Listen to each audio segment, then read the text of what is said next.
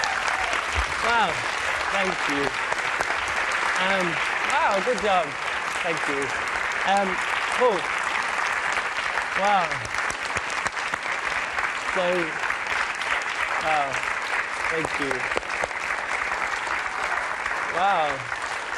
So, yeah, so after a long day, so that was really amazing. You know, and the first time without a mirror, I thought that was very impressive. I think, you know, what I'm trying to go for at the moment, and we've got more of one aspect than the other, is this kind of like, the technology of the body, this machinery of the body, and then quite a humanistic way of being able to do it. At the moment, we're still in the phase of the machinery, yeah, just getting actually the function of body really working really interestingly. And I just think, for me, there's something really powerful and a little bit distressing about the endurance of that material over time, but the absolute kind of like allegiance and kind of like conversation between those bodies, just in terms of how energy and phasing works between them. So that's what we're working on. It's a kind of a midpoint, but we're nearly there. Thank you so much. Really, really, thank you very much. Okay, thank you. Thank you. Thank you. Thank you. Thank you to all of our wonderful dancers, Steven McRae and Paul Kay, and formerly Francesca Hayward, who we saw earlier.